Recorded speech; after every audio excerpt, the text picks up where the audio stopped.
ನಮಗೆ ಗೊತ್ತಿತ್ತು ಇವತ್ತು ಕೇಂದ್ರದಲ್ಲಿರುವಂಥ ಸರ್ಕಾರ, ಕೇಂದ್ರದಲ್ಲಿ ಅಧಿಕಾರ ಇರ್ತಿರುವಂಥ ಮುಖ್ಯ ಪಕ್ಷವಾದ BJP ಕೋಮುವಾದವನ್ನು ಪ್ರತಿಪಾದನೆ ಮಾಡ್ತಾ ಇರುವಂಥ ಪಕ್ಷ, ಫ್ಯಾಸಿಸ್ಟ್ ಮನೋಭಾವನ ಹೊಂದಿರುವಂಥ ಪಕ್ಷ ಅಧಿಕಾರಕ್ಕೆ ಬಂದರೆ ಈ ದೇಶದ ದುಡಿಯೋ ವರ್ಗದ ಸ್ಥಿತಿ ಹೆಂಗಾಗತ್ತೆ ಅಂತ ನಮ್ಗೆ ಮೊದಲೇ ಗೊತ್ತಿತ್ತು. ಹೊಸದಾಗಿ ಏನು ಆತಂಕ ಪಡೋಂಥದ್ದಲ್ಲ. ರಾಜ್ಯದಲ್ಲಿ BJP ಸರ್ಕಾರ ಇತ್ತು ಯಡಿಯೂರಪ್ಪನವ್ರ ನೇತೃತ್ವದಲ್ಲಿ. ಅದೇ ಟೈಮಲ್ಲಿ ಅವರು ಭೂ ಸುಧಾರಣಾ ಕಾಯ್ದೆಗೆ ತಿದ್ದುಪಡಿ ತಂದು ರೈತರು ಉಳ್ತಾ ಇರುವಂಥ ಭೂಮಿ ಉಳುವವನೇ ಒಡೆಯ ಅಂತ ಏನು ನೀತಿ ಇತ್ತು ಅದನ್ನು ಕಿತ್ತಾಕಿ ಕಾರ್ಪೊರೇಟ್ ಕಂಪನಿಗಳಿಗೆ ಬಂಡವಾಳ ಸಹಾಯ ಕೊಡೋಕು ಅಂತ ನೀತಿಯನ್ನು ಜಾರಿಗೆ ತಂದಿತ್ತು. ಇಡೀ ವಿದ್ಯುತ್ ಉತ್ಪಾದನೆ ಕ್ಷೇತ್ರವನ್ನ, ಸರಬರಾಜನ್ನ ಖಾಸಗಿ ಕಂಪನಿಗಳು ಕೊಟ್ಟು ಇವತ್ತು ವಿದ್ಯುತ್ ಕ್ಷೇತ್ರವನ್ನ ಅಂಬಾನಿ, ಅದಾನಿ ಅಥವಾ ಬಹುರಾಷ್ಟ್ರೀಯ ಕಂಪನಿಗಳು ಕೂಡ ಕೊಟ್ಟಿದೆ. ಇದು ಜಾರಿಗೆ ಬಂದರೆ ಜೊತೆಗೆ ಈ ಕೇಂದ್ರ ಸರ್ಕಾರ ತಂದಿರುವ ಕೃಷಿ ವಿರೋಧಿ ನೀತಿಗಳು, ವಿದ್ಯುತ್ ನೀತಿಗಳನ್ನು ರಾಜ್ಯದಲ್ಲಿ ಜಾರಿಗೆ ತರಬಾರ್ದು, ಅವೆಲ್ಲವನ್ನೂ ವಾಪಸ್ ತಗೊಳ್ಬೇಕು. ಇದರಲ್ಲಿ ಅಸೆಂಬ್ಲಿಲಿ ಇಟ್ಟು ಇದನ್ನ ಕೇಂದ್ರದ ಮಸೂದೆಗಳನ್ನ ತಿರಸ್ಕರಿಸಬೇಕು ಅಂತ ಒತ್ತಾಯ ಮಾಡ್ತಿದ್ದೀವಿ. ಇವತ್ತು ಸಂವಿಧಾನ ಜಾರಿಗೆ ಬಂದು 75 ವರ್ಷ ಆಯಿತು. ಭಾರತ ದೇಶದ ಆಗು ಹೋಗುಗಳ ಬಗ್ಗೆ ಚರ್ಚೆ ಮಾಡೋಕ್ಕೆ ಇಲ್ಲಿ ಸೇರಿದ್ದೀವಿ. ನಮ್ಮ ಪ್ರಭುತ್ವ ಸಂವಿಧಾನ ಬಾಹಿರವಾಗಿ ಹೆಂಗೆ ಆಡಳಿತ ನಡೆಸ್ತಾ ಇದೆ, ಎಂತೆಂಥ ಕೆಟ್ಟ ಕಾನೂನುಗಳ ಜಾರಿಗೆ ತಂದು ದುಡಿಯೋ ವರ್ಗವನ್ನು ಗುಲಾಮಗಿರಿ ನೂಗ್ತಾ ಇದೆ. ರೈತ ವಿರೋಧಿ ಮಸೂದೆಗಳು ಒಂದಾದ್ರ ಮೇಲೆ ಒಂದು ಹೆಂಗೆ ಜಾರಿಗೆ ಬರ್ತಾ ಇದ್ದಾವೆ. ಭಾಳ ಹೋರಾಟದಲ್ಲಿ ರೂಪುಗೊಂಡಂಥ ಕಾರ್ಮಿಕ ಕಾನೂನುಗಳು ಇವತ್ತು ಒಂದೊಂದಾಗಿ ಕಳ್ತಾ ಹೆಂಗೆ ಕಾರ್ಪೊರೇಟ್ ಪರ ನೀತಿಯಾಗಿ ಕಾರ್ಮಿಕರನ್ನ ಗುಲಾಮಗಿರಿಗೆ ದೂಡ್ತಾ ಇದೆ. ಹೆಣ್ಣುಮಕ್ಕಳ ಪರಿಸ್ಥಿತಿ ಹೆಂಗಾಗ್ತಾಯಿದೆ, ದಲಿತರ ಪರಿಸ್ಥಿತಿ ಹೆಂಗಾಗ್ತಾ ಇದೆ, ಈ ವಿಚಾರದ ಬಗ್ಗೆ ಇವತ್ತು ಇಂಡಿಯಾದ ಎಲ್ಲ ರಾಜಧಾನಿಗಳಲ್ಲಿ, ಎಲ್ಲ ಜಿಲ್ಲೆಗಳಲ್ಲಿ, ಎಲ್ಲ ತಾಲೂಕುಗಳಲ್ಲಿ ಈ ಥರ ಜಾಲಿನ ಮಾಡೋದ್ರ ಮುಖಾಂತರ ಆ ಪ್ರಭುತ್ವದ ಅನೀತಿಗಳ ವಿರುದ್ಧ ಒಂದು ದೊಡ್ಡ ಕೂಗನ್ನು ಇವತ್ತು ಕೋಟ್ಯಾಂತರ ಜನ ಬೀದಿಗಿಳಿದ್ದಾರೆ ಭಾರತ ದೇಶದಲ್ಲಿ. ಸಂಯುಕ್ತ ಕಿಸಾನ್ ಮೋರ್ಚಾ 541 ರೈತ ಸಂಘಟನೆಗಳು ಸೇರಿ ರೈತ ವಿರೋಧಿ ಮಸೂದೆಗಳ ವಿರೋಧಕ್ಕೋಸ್ಕರ ಸ್ಥಾಪನೆ ಆದಂಥದ್ದು. ಅದರ ಜೊತೆಗೆ JCTU ಕಾರ್ಮಿಕ ದೊಡ್ಡ ಸಂಘಟನೆ ವೇದಿಕೆ JCTU ಕೂಡ ಸೇರ್ಕೊಂಡು ಒಟ್ಟಿಗೆ ಕೆಲಸ ಮಾಡ್ತಾಯಿದ್ದೀವಿ. ಇವತ್ತು ರೈತ ಮತ್ತು ಕಾರ್ಮಿಕರ ಒಂದು ಜಂಟಿ ಕರೆ ಮೇರೆಗೆ ಇವತ್ತು ಇಲ್ಲಿ ರ್ಯಾಲಿ ನಡೆಸ್ತಾ ಇದ್ದೀವಿ. ಬೆಂಗಳೂರು ಚಲೋ ಅಂತ ನಡೆಸ್ತಾ ಇದ್ದೀವಿ. ಎಲ್ಲ ಜಿಲ್ಲೆ ತಾಲೂಕುಗಳು ನಡೀತಾ ಇದೆ, ಬೇರೆ ಬೇರೆ ರಾಜ್ಯದಲ್ಲೂ ಕೂಡ ನಡೀತಾ ಇದೆ.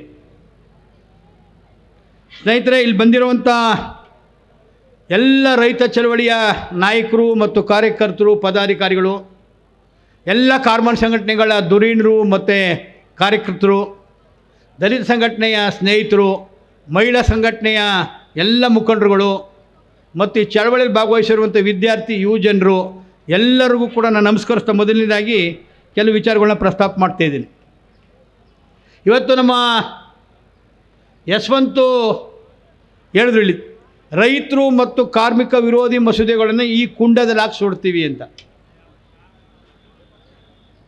ನಮಗೆ ಗೊತ್ತಿತ್ತು ಇವತ್ತು ಕೇಂದ್ರದಲ್ಲಿರುವಂಥ ಸರ್ಕಾರ, ಕೇಂದ್ರದಲ್ಲಿ ಅಧಿಕಾರ ಇರ್ತಿರುವಂಥ ಮುಖ್ಯ ಪಕ್ಷವಾದ BJP ಕೋಮುವಾದವನ್ನು ಪ್ರತಿಪಾದನೆ ಮಾಡ್ತಾ ಇರುವಂಥ ಪಕ್ಷ, ಫ್ಯಾಸಿಸ್ಟ್ ಮನೋಭಾವನ ಹೊಂದಿರುವಂಥ ಪಕ್ಷ ಅಧಿಕಾರಕ್ಕೆ ಬಂದರೆ ಈ ದೇಶದ ದುಡಿಯೋ ವರ್ಗದ ಸ್ಥಿತಿ ಹೆಂಗಾಗತ್ತೆ ಅಂತ ನಮ್ಗೆ ಮೊದಲೇ ಗೊತ್ತಿತ್ತು. ಹೊಸದಾಗಿ ಏನು ಆತಂಕ ಪಡೋಂಥದ್ದಲ್ಲ. ಅದರ ವಿರುದ್ಧ ಎಷ್ಟೇ ಕೂಗಾದರೂ ಕೂಡ ಲೆಕ್ಕಕ್ಕಿಟ್ಟಿಲ್ಲ ಅದು. ಯಾಕೆಂದರೆ ಅದು ಪ್ರಜಾಪ್ರಭುತ್ವ ವಿರೋಧಿ ನಿಲುವನ್ನು ಪ್ರತಿಪಾದನೆ ಮಾಡೋಂಥ ಪಕ್ಷ. ಸಂವಿಧಾನವನ್ನು ಒಪ್ಪದೇ ಇರುವಂಥ ಆ ಪಕ್ಷ ಇವತ್ತು ರೈತರ ಸಂಬಂಧಪಟ್ಟಂಗೆ ಕೃಷಿ ವಿರೋಧಿ ಮಸೂದೆಗಳನ್ನ ತಂದಾಗ 2020ರಲ್ಲಿ ಕೊರೋನಾ ಇದ್ದಾಗ, ಲಾಕ್ಡೌನ್ ಸಂದರ್ಭದಲ್ಲಿ ಎಮರ್ಜೆನ್ಸಿ RDS ಮಾಡಿ ತಂದಾಗ ಇದೇ ಫ್ರೀಡಮ್ ಪಾರ್ಕು ಪಕ್ಕದ ಸ್ಥಳ ರಾಜ್ಯದಲ್ಲಿ BJP ಸರ್ಕಾರ ಇತ್ತು ಯಡಿಯೂರಪ್ಪನವ್ರ ನೇತೃತ್ವದಲ್ಲಿ. ಅದೇ ಟೈಮಲ್ಲಿ ಅವರು ಭೂ ಸುಧಾರಣಾ ಕಾಯ್ದೆಗೆ ತಿದ್ದುಪಡಿ ತಂದು ರೈತರು ಉಳ್ತಾ ಇರುವಂಥ ಭೂಮಿ ಉಳುವವನೇ ಒಡೆಯ ಅಂತ ಏನು ನೀತಿ ಇತ್ತು ಅದನ್ನು ಕಿತ್ತಾಕಿ ಕಾರ್ಪೊರೇಟ್ ಕಂಪ್ನಿಗಳಿಗೆ ಬಂಡವಾಳ ಸಹಾಯ ಕೊಡೋಕು ಅಂತ ನೀತಿಯನ್ನು ಜಾರಿಗೆ ತಂದಿತ್ತು. APMC ಕಾಯ್ದೆಗೆ ತಿದ್ದುಪಡಿ ತಂದು ಇಡೀ ಕೃಷಿ ಮಾರುಕಟ್ಟೆ ವ್ಯವಸ್ಥೆಯನ್ನು ಖಾಸಗಿ ಕಂಪನಿಗಳಿಗೆ ಒಪ್ಪಿಸೋವಂಥ ಅದನ್ನು ಕೂಡ ಎಮರ್ಜೆನ್ಸಿ RDS ತಂದಿತ್ತು. ಆ ಟೈಮಲ್ಲಿ ಡೆಲ್ಲಿಗಿಂತ ಮೊದಲು ರೈತರು, ಕಾರ್ಮಿಕರು, ದಲಿತರು ಇಲ್ಲಿ ಸೇರಿ ಕೊರೋನಾ ಲಾಕ್ಡೌನ್ನ ಬ್ರೇಕ್ ಮಾಡಿ ಇಲ್ಲಿ ಪರ್ಯಾಯ ಅಧಿವೇಶನವನ್ನು ನಡೆಸಿರುವಂಥದ್ದು ನಾವು 5 ವರ್ಷದಿಂದ ಮೆಲುಕಾಕ್ಬೇಕು 2020ರಲ್ಲಿ. ತದನಂತರ ಡೆಲ್ಲಿಯಲ್ಲಿ ಪ್ರಾರಂಭ ಆಯಿತು ಐತಿಹಾಸಿಕವಾದಂಥ ಆಂದೋಲನ. 384 ದಿನಗಳ ಕಾಲ ನಡೆಯಿತು. ಆ ಆಂದೋಲನವನ್ನು ಹಿಮ್ಮೆಟ್ಟಿಸೋಕ್ಕೆ ಕೇಂದ್ರದ ಪ್ರಭುತ್ವ, ನರೇಂದ್ರ ಮೋದಿಯವರ ಪ್ರಭುತ್ವ ಸರ್ಕಾರ ಏನೇನು ಅನಾಚಾರ ಮಾಡ್ತು, ಅಮಾರ್ಗ ಮಾಡ್ತು, ಏನೇನು ಆರೋಪಣೆ ಮಾಡ್ತು, ಇಷ್ಟಿಷ್ಟು ದೌರ್ಜನ್ಯ ಮಾಡ್ತು ಅಂತ ಗೊತ್ತಿದೆ. ಅದನ್ನು ಲೆಕ್ಕಿಸದೆ ಚಳಿ, ಮಳೆ, ಗಾಳಿ, ಸಾವು ನೋವುಗಳಿಗೆ ಲೆಕ್ಕ ಇಳಿಸದೆ ರೈತರು ಇವತ್ತು ಐತಿಹಾಸಿಕ ಒಂದು ಆಂದೋಲನ ಮಾಡಿದಂಥ ಹಿನ್ನೆಲೆಯಲ್ಲಿ ಕೃಷಿ ವಿರೋಧಿ ಮಸೂದೆಗಳನ್ನು ವಾಪಸ್ ಪಡಿತೀವಿ ಅಂತೇಳಿ ಮಂಡಿ ಓರಿ ಈ ದೇಶದ 56 ಇಂಚಿನ ಪ್ರಧಾನಿ ನರೇಂದ್ರ ಮೋದಿ ಅವರು ಅವತ್ತು ಒಪ್ಕೊಂಡ್ರು. ರೈತರಿಗೆ ಲಿಖಿತವಾಗಿ ಭರವಸೆ ಕೊಟ್ಟರು ಮುಖಂಡರಿಗೆ. MSP ಬಗ್ಗೆ ನಾವು ಜಾರಿ ತರೋಕ್ಕೆ ನಾವೆಲ್ಲ ಅದ್ರ ಬಗ್ಗೆ ಆಲೋಚನೆ ಮಾಡ್ತೀವಿ, ಜಾರಿಗೆ ತರ್ತೀವಿ ಅಂತ. ರೈತ ವಿರೋಧಿ, ಜನ ವಿರೋಧಿ ಎಲೆಕ್ಟ್ರಿಕ್ ಮಸೂದೆಯನ್ನು ನಿಮ್ಮ ಜೊತೆ ಚರ್ಚೆ ಮಾಡಿದೆ ನಾವು ಜಾರಿ ತರಲ್ಲ ಅಂದರು. ಎಸೆನ್ಷಿಯಲ್ ಕಮಾಡಿಟೀಸ್ ಆ್ಯಕ್ಟ್ ತಿದ್ದುಪಡಿಯನ್ನು ನಾವು ಜಾರಿ ತರಲ್ಲ ಅಂದರು. ಈ ಥರ ರೈತರು ಸಂಬಂಧಪಟ್ಟಂಥ, ಜನರು ಸಂಬಂಧಪಟ್ಟಂಥ 3 ಮಸೂದೆಗಳನ್ನು ವಾಪಸ್ ಪಡೆದಂಥವರು ಇವತ್ತಿಗೂ ಕೂಡ ಅದನ್ನು ಬಗೆಹರಿಸಿಲ್ಲ, ಅದನ್ನು ಜಾರಿಗೆ ತಂದಿಲ್ಲ ಅಥವಾ ರೈತ ಪರವಾಗಿ ಸಂದಿಸಿಲ್ಲ. ಈ ಕಾರಣಕ್ಕೆ ಇವತ್ತು 5 ವರ್ಷದ ನಂತರ ನಾವು ಇವತ್ತು ಕೋಟ್ಯಾಂತರ ಜನ ಬೀದಿಲಿ ಇಳಿದು ಅದನ್ನು ಪ್ರತಿಭಟಿಸ್ತಾ ಇದ್ದೀವಿ. ಮಾತಿಗೆ ತಪ್ಪಿರೋ ನರೇಂದ್ರ ಮೋದಿ ಅವರ ಕೇಂದ್ರ ಸರ್ಕಾರದ ನೀತಿಯನ್ನು ಇವತ್ತು ನಾವು ಪ್ರತಿಭಟಿಸ್ತಾ ಇದ್ದೀವಿ. ಸುಮ್ಮನೆ ಆಗಲಿಲ್ಲ, ಅವರು ಜಾರಿಗೆ ತರಲ್ಲ ಅಂತ ಹೇಳಿದ್ರು ಸುಮ್ಮನೆ ಕುಂತಿಲ್ಲ. ಹಿಂಬಾಗಲಿಂದ ಆ ರಾಜ್ಯ ಸರ್ಕಾರಗಳೇ ಅವ್ರ ನೀತಿಯನ್ನು ಮುಂದುವರಿಸೋ ಥರ ನಾವು ಯಾವ ಮಸೂದೆಗಳನ್ನ ವಿರೋಧ ಮಾಡಿದ್ದೋ ಅದಕ್ಕಿಂತನೂ ಹೆಚ್ಚು ಅಪಾಯಕಾರಿಯಾದಂಥ ಕೃಷಿ ಮಾರುಕಟ್ಟೆ ಚೌಕಟ್ಟನ್ನು ಒಂದು ನೀತಿಯನ್ನು ಕೇಂದ್ರ ಸರ್ಕಾರ 2025ರಲ್ಲಿ ಬಿಟ್ಟಿದೆ. ಅದು ತುಂಬ ಅಪಾಯಕಾರಿಯಾದದ್ದು, ತುಂಬ ಅಪಾಯಕಾರಿಯಾದಂಥದ್ದು. ಅದನ್ನು ಒಪ್ಕೊಂಡ್ರೆ, ಅದನ್ನು ಎಲ್ಲ ರಾಜ್ಯಗಳು ಒಪ್ಕೊಂಡು ಜಾರಿಗೆ ತಂದರೆ ರೈತ ವಂಶ ನಿರ್ವಂಶವಾಗುತ್ತೆ. ಈ ದೇಶದಲ್ಲಿ ಆಹಾರಕ್ಕೆ ಹಾಹಾಕಾರ ಆಗುತ್ತೆ. ಈ ದೇಶದಲ್ಲಿ ಬಡ ಜನರು ಇವತ್ತು ಭಿಕ್ಷೆ ಪಾತ್ರೆ ಹಿಡಿದು ಕಾರ್ಪೊರೇಟ್ ಕಂಪ್ನಿಗಳ ಮುಂದೆ ಅನ್ನಕ್ಕೋಸ್ಕರ ಭಿಕ್ಷೆ ಪಾತ್ರೆ ಹಿಡ್ಕೊಂಡು ನಿಂತ್ಕೋಬೇಕಾದಂಥ ಪರಿಸ್ಥಿತಿ ಆಗುತ್ತೆ. ಅದಕ್ಕೋಸ್ಕರನೇ ಇದನ್ನೇ ಸುಡ್ತಾ ಇದ್ದೀವಿ ಇವತ್ತು. ನರೇಂದ್ರ ಮೋದಿ ಅವರೇ ಅಥವಾ BJP ನೇತೃತ್ವ ಸರ್ಕಾರದಲ್ಲಿರೋ ಎಲ್ಲರಿಗೂ ಕೂಡ ಎಚ್ಚರಿಕೆ ಕೊಡ್ತಾ ಇದ್ದೀವಿ. ನೀವು ಈ ಪೇಪರ್ನ ತಂದಿರ್ಬೋದು, ಇದನ್ನು ಜಾರಿ ತರಕ್ಕೆ ನಾವು ರೈತರು ಬಿಡೋಲ್ಲ, ಸಂವಿಧಾನದ ಮಾಲೀಕರು ಇವತ್ತು ಬೀದಿಗಿಳಿದೀವಿ ಅಂತ ಎಚ್ಚರಿಕೆಯನ್ನು ನಾವು ಕೊಡ್ತಾ ಇದ್ದೀವಿ. ತುಂಬ ಅಪಾಯಕಾರಿಯಾದಂಥ ಕಾನೂನು. ಮತ್ತೊಂದು ಕಾಯ್ದೆ ಇದೆ 2025 ವಿದ್ಯುತ್ ಮಸೂದೆ. 1910ರಲ್ಲಿ ಎಲೆಕ್ಟ್ರಿಸಿಟಿ ಆ್ಯಕ್ಟ್ ಇದೆ, ಸೆಂಟ್ರಲ್ ಆ್ಯಕ್ಟು. ಹಲವಾರು ತಿದ್ದುಪಡಿಗಳು ಆಗಿದ್ದಾವೆ. ಆದರೆ ಈ ಮಟ್ಟದ ತಿದ್ದುಪಡಿಯಲ್ಲ, ಹೊಸ ಕರಡು ಬಂದಿರೋಂಥದ್ದು ಅಪಾಯಕಾರಿ. ಇಡೀ ವಿದ್ಯುತ್ ಉತ್ಪಾದನೆ ಕ್ಷೇತ್ರವನ್ನು, ಸರಬರಾಜನ್ನು ಮತ್ತು ವಿತರಣೆಯನ್ನು, ಶೇಖರಣೆಯನ್ನು ಖಾಸಗಿ ಕಂಪ್ನಿಗಳು ಕೊಟ್ಟು ಇವತ್ತು ವಿದ್ಯುತ್ ಕ್ಷೇತ್ರವನ್ನು ಅಂಬಾನಿ, ಅದಾನಿ ಅಥವಾ ಬಹುರಾಷ್ಟ್ರೀಯ ಕಂಪ್ನಿಗಳು ಕೂಡ ಕೊಟ್ಟಿದೆ. ಇದು ಜಾರಿಗೆ ಬಂದರೆ ನಾವು ಕರ್ನಾಟಕದ 45 ಲಕ್ಷಕ್ಕಿಂತನೂ ಪಂಪ್ಸೆಟ್ ಇದ್ದೀವಿ. 45 ಲಕ್ಷ ಇವತ್ತು ಪಂಪ್ಸೆಟ್ದಾರಿದ್ದೀವಿ. ಇವತ್ತು ಅದಕ್ಕಿಂತನೂ 10 ಲಕ್ಷ ಜಾಸ್ತಿ ಆಗಿದೆ ಒಂದು ಅಂದಾಜಿನ ಪ್ರಕಾರ. 50-55 ಲಕ್ಷ ಇವತ್ತು ಪಂಪ್ಸೆಟ್ ಹಾಕ್ಕೊಂಡು ನಾವು ವ್ಯವಸಾಯ ಮಾಡ್ತಾಯಿದ್ದೀವಿ. ಅಲ್ಲಿಗೆಲ್ಲರಿಗೂ ಸ್ಮಾರ್ಟ್ ಮೀಟ್ರ್ ಬರುತ್ತೆ. ನಾವು ಅದಕ್ಕೆ ಏನು ಉಚಿತವಾಗಿ ಹೋರಾಟದ ಹಿನ್ನೆಲೆ ತಗೋತಿದ್ವಿ ಕರೆಂಟು, ಅದು ನಿಂತೋಯ್ತದೆ. ಜೊತೆಗೆ ಗ್ರಾಹಕರಿಗೂ ಹೊರೆ ಆಗುತ್ತೆ, ಸಣ್ಣ ಪುಟ್ಟ ಕಾರ್ಖಾನೆಗಳಿಗೂ ಕೂಡ ಹೊರೆ ಆಗುತ್ತೆ.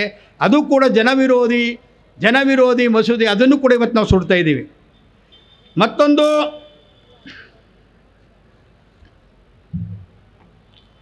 ಭಾಳಷ್ಟು ಇಲ್ಲಿ ಬೀಜ ಮಸೂದೆ ಬಂದಿದೆ, ಬೀಜ ಕರಡು ಮಸೂದೆ 2025. 1966ರಲ್ಲಿ ಒಂದು ಮಸೂದೆ ಇತ್ತು, ಸೀಡ್ಸ್ ಆ್ಯಕ್ಟ್. ಅದಾದಮೇಲೆ 1983ರಲ್ಲಿ ಅದಕ್ಕೊಂದು ಆರ್ಡ್ರ್ ಪಾಸ್ ಮಾಡಿದ್ರು. ಆಗಲೇ ಖಾಸಗೀಕರಣಕ್ಕೆ ಈ ಮಾನ್ಸೊಂಟ ಕಂಪ್ನಿಗಳಿಗೆ, ಕಾರ್ಗಿಲ್ ಕಂಪ್ನಿಗಳಿಗೆ, ದೊಡ್ಡ ದೊಡ್ಡ ಕಂಪ್ನಿಗಳಿಗೆ ಬೀಜ ಉತ್ಪಾದನೆ ಮಾಡುವಂಥ ಅಧಿಕಾರವನ್ನು ಕೊಟ್ಟು ಬೀಜ ಸಾಮರ್ಥ್ಯ ಹೊಂದಿದ್ದಂಥ ರೈತರ ಹಕ್ಕನ್ನು ಕಿತ್ಕೊಳ್ಳೋಕೆ ಕೊಟ್ಟಿತ್ತು. ಪುರಾತನ ತಳಿಗಳನ್ನು ಪೂರ್ತಿ ಪೇಟೆಂಟ್ ಮಾಡ್ಕೊಳ್ಳೋಕೆ ಕೊಟ್ಟಿತ್ತು. ಅದರ ವಿರುದ್ಧ ನಾವು WTO ಬಂದಾಗಲೇ ರೈತ ಚಳುವಳಿಗೂ ಸೇರಿದಂಗೆ ಎಡಪಂಥೀಯ ಚಳುವಳಿಗಳು, ಭಾಳಷ್ಟು ಜನಪರ ಚಳುವಳಿಗಳು ಭಾಳ ಒಂದು ದೊಡ್ಡ ಹೋರಾಟದಿಂದ ಹಿಮ್ಮೆಟ್ಟಿಸಿದ್ದು. 2025 ಮತ್ತು ಈಗ ಸೀಡ್ಸ್ ಆ್ಯಕ್ಟು ಬಂದಿದೆ. ಈಗ ಸಂಪೂರ್ಣ ಮೇಲ್ನೋಟಕ್ಕೆ ಇದು ರೈತರಿಗೆ ಎಡ್ಸೋ ದರದಲ್ಲಿ ಬೀಜ ಕೊಡಬೇಕು, ಕ್ವಾಲಿಟಿ ಬೀಜ ಕೊಡಬೇಕು, ಯಾವುದೇ ರೀತಿ ಕಲಬೆರಕೆ ಬೀಜ ಆಗಬಾರ್ದು ಅನ್ನೋ ಥರ ಮೇಲ್ನೋಟಿಗೆ ಕಿವಿಗೆ ಹೂ ಮುಡಿಸೋ ಥರ ಇದೆ ಇದು. ಆದರೆ ಒಳಗಡೆ ಎಲ್ಲ ಪೂರ್ತಿ ಬೀಜದ ಸಂಶೋಧನೆ, ಅದನ್ನು ಪೂರ್ತಿ ಉತ್ಪಾದನೆ ಮಾಡೋಂಥದ್ದು, ಮಾರಾಟ ಮಾಡೋಂಥದ್ದು, ಅದನ್ನು ಪೇಟೆಂಟ್ ಮಾಡ್ಕೊಳ್ಳೋವಂಥ ಎಲ್ಲ ಕೆಟ್ಟ ಅಂಶಗಳು ಇದ್ದಾವೆ. ಇದನ್ನು ಒಪ್ಕೊಂಡ್ರೆ ಇಲ್ಲಿ ರೈತ ಸಮುದಾಯ ಇದ್ದೀವಿ, ತಲಾಂತರದಿಂದ ನಾವು ನಮ್ಮ ಬೀಜ ನಾವೇ ಸಂರಕ್ಷಿಸ್ಕೊಳ್ತಿದ್ದೋ, ಆ ಹಕ್ಕನ್ನು ಕಳ್ಕೊಳ್ತೀವಿ. ನಾವು ಬೇರೆಯವರ ಗುಲಾಮಗಿರಿ ಸಿಗಬೇಕಾಗತ್ತೆ. ನಾವು ಬೀಜವನ್ನು ಅದು ಉಪಯೋಗಿಸಿದ್ರೆ, ಅವ್ರ ಅನುಮತಿ ಇಲ್ಲದೆ ಉಪಯೋಗಿಸಿದ್ರೆ ನಾವು ಜೈಲಿಗೂ ಹೋಗುವಂಥ ಕಾನೂನುಗಳೆಲ್ಲ ಕೂಡ ಇದ್ದಾವೆ. ಅದರಿಂದ ಅದನ್ನು ಕೂಡ ಇವತ್ತು ಸಿಡಿಸ್ತಾ ಇದ್ದೀವಿ. ಸ್ನೇಹಿತರೆ, ಭಾಳಷ್ಟು ಜನ ಮಾತಾಡಿದ್ದಾರೆ. ಇನ್ನೊಂದು 2 ಪಾಯಿಂಟ್ ಹೇಳಿ ನಾನು ಮುಗಿಸ್ತೀನಿ. ಈಗ ಅಲ್ಲಿ ಇವತ್ತು ನಮ್ಮ ಚನ್ನರಾಯಪಟ್ಟಣ ಭೂ ಸ್ವಾಧೀನ ಹೋರಾಟಗಾರರು ಇಲ್ಲಿ ಬಂದಿದ್ದಾರೆ. ನಾವು ಸಕ್ಸಸ್ ಆಗಿದ್ದೀವಿ ಹೋರಾಟದಲ್ಲಿ. ದೇವನಹಳ್ಳಿ ಹೋರಾಟದಲ್ಲಿ ಸಂಯುಕ್ತ ಹೋರಾಟ ಅವ್ರ ಜೊತೆ ಸೇರಿ ಒಂದು ದೊಡ್ಡ ಹೋರಾಟವನ್ನು ರೂಪಿಸಿದ್ದೀವಿ. ಕೊನೆಗೆ ಅದಕ್ಕೆ ಜನ ಬೆಂಬಲ ವ್ಯಕ್ತ ಆಯಿತು, ಜನ ಚಳವಳಿಯಾಗಿ ರೂಪುಗೊಳ್ತು, ಇಡೀ ದೇಶಕ್ಕೆ ಅದು ಮಾದರಿ ಆಯಿತು, ಅಂತಾರಾಷ್ಟ್ರೀಯ ಗಮನವನ್ನು ಸೆಳೆದಿತ್ತು. ಕೊನೆಗೆ ಕಂಪ್ನಿಗಳ ಪರ ವಾಲಿದ್ದ ಸರ್ಕಾರ ರೈತರ ಪರ ವಾಲ್ಬೇಕಾಯ್ತಂಥ ಪರಿಸ್ಥಿತಿನ ನಾವು ನಿರ್ಮಾಣ ಮಾಡಿದೋ. ಅದು ಡಿನೋಟಿಫಿಕೇಷನ್ ಆಗಬೇಕು, ಇನ್ನೂ ಆಗಿಲ್ಲ. ಆದರೆ ನಾವೆಲ್ಲರೂ ಫಾಲೋ ಮಾಡಿದ್ದೀವಿ. ನಮ್ಮ ಕಾರ್ಯಕರ್ತರು, ನಮ್ಮ ಸ್ನೇಹಿತರು, ಮುಖಂಡರೆಲ್ಲ ಡಿನೋಟಿಫಿಕೇಷನ್ ಕ್ಯಾಬಿನೆಟ್ಗೆ ಹೋಗಿ ರೆಡಿಯಾಗಿದೆ. ನೆಕ್ಸ್ಟ್ ವೀಕ್ ಅದು ಪ್ಲೇಸ್ ಆಗ್ಬೋದು ಅನ್ನೋಂಥ ಭರವಸೆ ಕೊಟ್ಟಿದ್ದಾರೆ. ನೆಕ್ಸ್ಟ್ ವೀಕ್ ಪ್ಲೇಸ್ ಆಗುತ್ತೆ. ಅದು ಬಿಟ್ಟರೆ, ಅದಾಗದೆ ಹೋದರೆ ಅದೊಂದು ದೊಡ್ಡ ಹೋರಾಟವನ್ನು ನಂತರ ನಾವು ಸ್ನಾನ ಮಾಡೋಣ, ವಿಶ್ವಾಸಂದಿರೋಣ, ಸರ್ಕಾರ ಮಾತಿನಂತೆ ನಡ್ಕೊಳ್ತೆ ಆ ವಿಚಾರದಲ್ಲಿ ಅಂತ. ಆದರೆ ಇವತ್ತು ಬಿಡದಿ ಹೋಬಳಿಯ ರೈತರು ಹೋರಾಟಗಾರರು ಇಲ್ಲಿ ಬಂದಿದ್ದಾರೆ. ಆನೇಕಲ್ ತಾಲೂಕಿನ ಸುರ್ಜಾಪುರ, ಸೊಳ್ಳೆಪುರದಲ್ಲಿ ನಡೀತಿರುವಂಥ ಹೋರಾಟಗಾರರು ಇಲ್ಲಿ ಬಂದಿದ್ದೀರಿ. ತುಮಕೂರು ಜಿಲ್ಲೆಯಲ್ಲಿ ರಿಂಗ್ ರಸ್ತೆಗೆ ತೋಟ ಮನೆಯೆಲ್ಲ ಹೋಗ್ತಾ ಅವ್ರು ಬಂದಿದ್ದೀರಿ ಇಲ್ಲಿ. ಮತ್ತು ದೂರದ ಕಾರವಾರದಲ್ಲಿ ಇವತ್ತು ಕೇಣಿ ಇದಕ್ಕೋಸ್ಕರ ಅಲ್ಲಿ ಸ್ವಾಧೀನ ಆಗ್ತದೆ. ಇಡೀ ಕರ್ನಾಟಕದಲ್ಲಿ ಲಕ್ಷಾಂತರ ಭೂಮಿ, ಫಲವತ್ತಾದ ಭೂಮಿ 2013ರ ಕಾಯ್ದೆಗೆ ವಿರುದ್ಧವಾಗಿ ಕ್ರಮಗಳನ್ನು ಜರುಗಿಸಿ ಇವತ್ತು ಬಲಾತ್ಕಾರವಾಗಿ ಭೂ ಸ್ವಾಧೀನ ಮಾಡ್ಕೊಳ್ಳಾಗತ್ತೆ. ಅದರ ವಿರುದ್ಧ ದೊಡ್ಡ ಹೋರಾಟವನ್ನು, ಸಂಯುಕ್ತ ಹೋರಾಟ ಪ್ರಾರಂಭ ಮಾಡಬೇಕಾಗಿದೆ. ಇಡೀ ಭೂ ಸ್ವಾಧೀನ, ಬಲಾತ್ಕಾರ ಭೂ ಸ್ವಾಧೀನನ, ಕಾನೂನು ಬಾಹಿರವಾದ ಭೂ ಸ್ವಾಧೀನ ವಿರೋಧ ಮಾಡಲೇಬೇಕು. ಈ ಹಿನ್ನೆಲೆಯಲ್ಲಿ 2013ರ ಭೂ ಸ್ವಾಧೀನ ಕಾಯ್ದೆಗೆ ವ್ಯತಿರಿಕ್ತವಾಗಿ ರೂಪುಗೊಂಡಿರುವಂಥ ಇತರ ಭೂ ಸ್ವಾಧೀನ ಕಾಯ್ದೆಗಳು, ಅದು KDB ಆ್ಯಕ್ಟ್ ಇರ್ಬೋದು, ನಗರಾಭಿವೃದ್ಧಿ ಆ್ಯಕ್ಟ್ ಇರ್ಬೋದು, ಬೇರೆ ಬೇರೆ ಆ್ಯಕ್ಟ್ ಇರ್ಬೋದು ಭೂ ಸ್ವಾಧೀನಕ್ಕೆ, ಅವೆಲ್ಲವನ್ನೂ ಕೂಡ ರದ್ದು ಮಾಡಿ ಅಂತ ಇವತ್ತು ನಾವು ನಿರ್ಣಯ ಮಾಡಬೇಕಾಗಿದೆ. ಕರ್ನಾಟಕ ಸರ್ಕಾರದ ಮುಂದೆ ತಾಕೀತು ಮಾಡಬೇಕಾಗಿದೆ. ಅದರಿಂದ ಭೂ ಸ್ವಾಧೀನಕ್ಕೆ ಒಳಗಾಗುವಂಥ ರೈತರು ಆತಂಕ ಆಗಬೇಡಿ.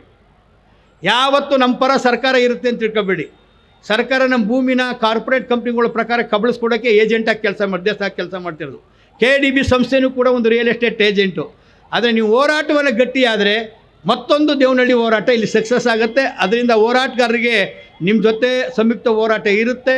ನಿಮ್ಮ ಗಟ್ಟಿತನ ಜೊತೆಗೆ ಇನ್ನೊಂದಷ್ಟು ಗಟ್ಟಿ ಹೆಜ್ಜೆಗಳನ್ನ ಹಾಕಿ ಸಂಯುಕ್ತ ಹೋರಾಟ ಇರುತ್ತೆ. ಇವತ್ತು ಹಲವಾರು ವಿಚಾರಗಳಿದ್ದಾವೆ. ಇವತ್ತು ಮುಸ್ಕುಂಜೋಳ ಬೆಳೆಗ ಸಮಸ್ಯೆ ಇದೆ, ಕಬ್ಬು ಬೆಳೆಗಾರರ ಸಮಸ್ಯೆ ಇದ್ದಾವೆ. ಅವೆಲ್ಲ ವಿಚಾರವಾಗಿ ನಮ್ಮ ಮುಂದಿನ ಮುಖಂಡರುಗಳು, ನಮ್ಮ ರೈತ ಮುಖಂಡರುಗಳು ಮಾತಾಡ್ತಾರೆ. ಒಂದು ಮಾತ್ರ ಅರ್ಥ ಆಗಬೇಕು, ಇವತ್ತು ಸರ್ಕಾರದ ಪ್ರತಿನಿಧಿಗಳು ಬರ್ತಾರೆ, ಹಲವಾರು ವಿಚಾರಗಳನ್ನ ಮುಂದಿಡ್ತೀವಿ. ಮಂತ್ರಿಗಳು ಬಂದು ಸುಮ್ಮನೆ ಎಲ್ಲನೂ ಮನವಿ ಒತ್ತಾಯ ಪತ್ರ ಈಸ್ಕೊಂಡು ಹೋಗೋದಲ್ಲ. ಸರ್ಕಾರ ನಾವು ಎತ್ತಿರೋಂಥ ಪ್ರಶ್ನೆಗಳಿಗೆ, ಸಮಸ್ಯೆಗಳಿಗೆ ಕೊಟ್ಟ ಮಾತಿನ ಉಳಿಸ್ಕೊಳ್ಳೋಕ್ಕೆ ಭೂ ಸುಧಾರಣಾ ಕಾಯ್ದೆ ತಿದ್ದುಪಡಿಯನ್ನು ವಾಪಸ್ ತಗೋತೀವಿ ಅಂತ ಪ್ರಣಾಳಿಕೆ ಹೇಳಿದ್ರು. 2.5 ವರ್ಷ ಆದರೂ ವಾಪಸ್ ತಗೊಂಡಿಲ್ಲ. ಸಾಧನಾ ಸಮಾವೇಶ ಮಾಡಿದ್ರು ಹೊಸಪೇಟೆಯಲ್ಲಿ. ಅದಕ್ಕೆ ನಾವು ಜನಾಗ್ರಹ ಸಮಾವೇಶನ ಸಂಯುಕ್ತ ಕರ್ನಾಟಕ ಮಾಡಿದ್ವಿ, ಪ್ರಶ್ನೆ ಮಾಡಿದ್ವಿ. APMC ಕಾಯ್ದೆಯಲ್ಲಿ ವಾಪಸ್ ಪಡೆಯೋಕ್ಕಂದ್ರೂ ಕೂಡ ಅದು ರೈತ ಸ್ನೇಹಿಯಾಗಿ ರೂಪಿಸ್ಬಿಡೋಕ್ಕಾಗಿದೆ.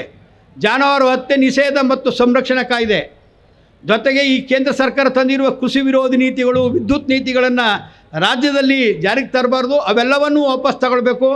ಇದರಲ್ಲಿ ಅಸೆಂಬ್ಲಿಲಿ ಇಟ್ಟು ಇದನ್ನ ಕೇಂದ್ರದ ಮಸೂದೆಗಳನ್ನ ತಿರಸ್ಕರಿಸಬೇಕು ಅಂತ ಒತ್ತಾಯ ಮಾಡ್ತಿದ್ದೀವಿ. ಮುಂದೆ ಸುಡುವಂಥ ಕಾರ್ಯಕ್ರಮ ಇದೆ. ಭಾಳ ಮಧ್ಯಾಹ್ನದವರೆಗೂ ಕೂಡ ಇನ್ನೂ ಜನ ಬರೋರಿದ್ದಾರೆ ಗಟ್ಟಿತನದಿಂದ. ಯಾಕೆ ಒಂದು ಮಾತನ್ನು ಹೇಳಿ, ಕೊನೆ ಮಾತನ್ನು ಹೇಳಿ ನಾನು ಮುಗಿಸ್ತೀನಿ. ಕಾಂಗ್ರೆಸ್ಸು, BJP ದಳ, ಪಕ್ಷದ ಹೆಸರು ಬೇರೆ, ವ್ಯಕ್ತಿಗಳು ಬೇರೆ, ಅದರ ನೀತಿಗಳು ಒಂದೇ.